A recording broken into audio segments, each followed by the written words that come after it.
Hello learners. In the earlier video, it was mentioned that there is a shift in drafting bilateral investment treaties to be a balanced treaty. So in this video, let us look at some of the sample provisions from real bilateral investment treaties. So one such bilateral investment treaty that we want you to look at is Montenegro Turkey BIT. This BIT was signed in the year 2012. Look at Article 4 of this particular BIT. Look at the heading that is given to Article 4, the provision contained in Article 4. So we can see that Article 4 is titled as Right to Regulate, and in that provision we can see that the provision is drafted in such a way that it says that nothing shall prevent a contracting party from taking regulatory measure, provided it is a non-discriminatory measure and provided it is for achieving the legitimate purpose that is mentioned in subparagraphs A and B. If you look at subparagraph A, that also contains the element of environment. Therefore, regulatory measures can be taken for the protection of environment. One of the interesting thing to note about this particular provision is that there is clearly an assertion of regulatory right, but this assertion also comes with certain requirement.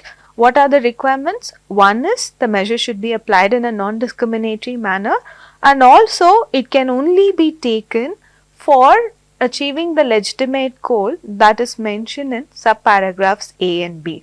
So this is sort of an exhaustive list.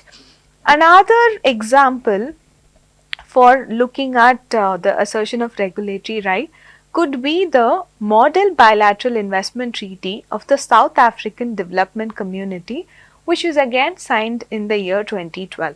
Look at Article 20.1 of the Model BIT, which says that the host state can take regulatory or other measures for the purpose of sustainable development or other legitimate social and economic policy objectives. So on a broader reading, you may feel that this provision is much broader than the earlier provision that we saw, but I want to drive your attention to the very first line of this provision, which says that the measures have to be taken in accordance with customary international law and other general principles of international law. So therefore, the legitimacy of the regulatory measure has to be justified either under customary international law or other general principles of international law. So even this provision, which asserts a regulatory right of the host state, comes with certain requirements, which also means the legitimacy to be derived from customary international law or general principles of international law. But otherwise, in terms of the legitimate objectives, policy objectives, this provision is broader as it talks about principles of sustainable development and other legitimate social and economic policy objectives. Actually, it can be seen that it is this mention of certain requirements while asserting the regulatory right that gives a scope for the arbitral tribunal to review the regulatory measures of the host state to ensure if they can be shielded, if the host state can be shielded from the investor's claim because it was a regulatory measure. I would also want to draw your attention to the second paragraph of Article 20 of the Model BIT of South African Development Community. The second paragraph, if you look at it, it clearly states that the regulatory right of the host state should be balanced with investor rights. So therefore, the provision that asserts the regulatory right of the host state also talks about certain requirements, and clearly in this case the paragraph 2 of Article 20 sort of says that there should be balancing between regulatory right and the investor's interest.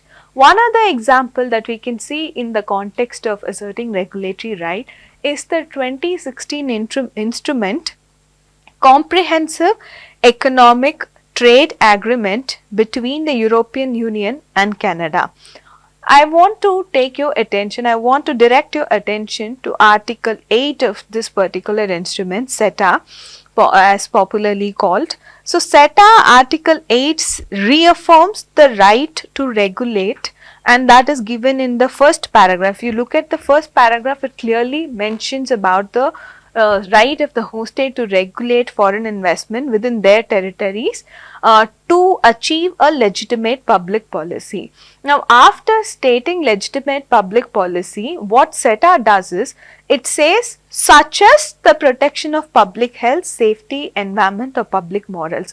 Now, the use of the word such as broadens the scope of legitimate policy objectives, and it's inclusive, and therefore this particular list is not an exhaustive list as we had seen in the Montenegro Turkey BIT. So there is anyway, this is non-exhaustive list and it spells out many legitimate objectives which is broader in comparison with the first BIT that we looked at. So the legitimate objectives in this case talks about public health, safety, environment, public morals, social or consumer protection, as well as cultural diversity. Now, if you look at the second paragraph again reiterates the regulatory right of the host state, and it says that just because a regulatory measure has an adverse effect on investment or the legitimate expectations of the investor, that will not amount to a breach of an obligation. So, the second paragraph actually strengthens the regulatory right of the host state. Now, it does not end here. There is also a joint interpretative instrument that was adopted by EU and Canada, which clearly expanded the scope of Article 8. So, as you can see from the screen, the joint interpretative instrument on CETA had clarified some of the elements of Article 8, wherein it reiterates the ability of both the contracting parties to adopt and apply their laws and regulations so that the economic activity of the investors could be regulated in the public interest. Now, the legitimate policy objectives mentioned in the joint interpretative instrument is something that is broader than what we can find in Article 8 of the main instrument itself. So, therefore, the joint interpretative statement is much broader. It is actually a regular feature or a regular practice of the contracting parties in order to provide or assert the regulatory right through joint interpretative instruments, even if the same was missing from the main text of the treaty itself. This is something that we can see in the context of the letters, exchange of letters that happened between the United States Trade Representative Robert Zoellick and the Singapore's Minister for Trade and Industry, George Yeo. So, George Yeo and Robert Zoellick exchanged that letters. The content of the letters now act as a interpretative note for interpreting the free trade agreement signed between United States and Singapore. So, if we look at what was memorialized through this exchange of letter is that now what happens is that the FTA between US and Singapore will be interpreted in light of this exchange of letters, which have asserted that except in rare circumstances, non-discriminatory regulatory measures taken by one contracting party in order to protect the public welfare objective such as public health, safety and environment will not constitute indirect expropriation. Thus, we can see the assertion of the regulatory right can happen through a joint interpretative instrument or through exchange of letter, which acts as an interpretative aid for the arbitral tribunal where there can be assertion of regulatory right of the host state.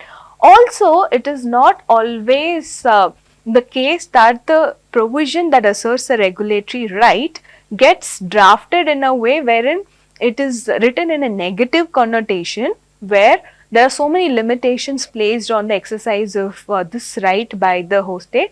It could also be written in a positive connotation as well. Let us take the example of Rwanda UAE BIT, which was signed in the year 2017. Look at Article 9 of this particular BIT. We can see that Article 9 is titled as Right to Regulate, and if we look at the first paragraph of Article 9, which is the regular provision that we'd seen earlier as well, it reaffirms the right of the contracting party to take a regulatory measure as long as it is applied in a manner that is not arbitrary or unjustifiable discrimination, the contracting parties are free to adopt such measure. But I want to draw your attention to paragraph 2, which is the paragraph that is written in the positive connotation, because paragraph 2 of article 9 says that it is inappropriate to encourage investment by relaxing domestic public health, security, labor or environmental measures. We've already discussed the concept of regulatory chill and race to the bottom. So, what we can see here is paragraph 2 is written with a positive connotation or a duty on the host state not to relax its domestic laws and regulation relating to environmental measures. And also paragraph 2 is saying that contracting party should not waive or otherwise derogate from such laws and regulations that are in place, so that it will encourage or expand the investment that are made here, right. So, there is a positive duty that is conferred on the host state as well. So, what we see here is, now there are various ways in which the regulatory right of the host state gets manifested in a bilateral investment treaty or through other international investment agreements. So, that it is not limited to one form, it could be drafted as a negative connotation or it could be drafted with a positive connotation. It could be in the form of a general exception clause or it could be a separate provision which sometimes may get the title as a right to regulate, or it could be a form of exception to expropriation provision as well. More to the adding to the main text of the bilateral investment treaty, it can also be found through interpretative notes or through letter of exchange. We just saw an example of the exchange of letters in the context of US and Singapore. So, there could be many ways in which the assertion of regulatory right of the host state gets manifested, and there is no prescribed format.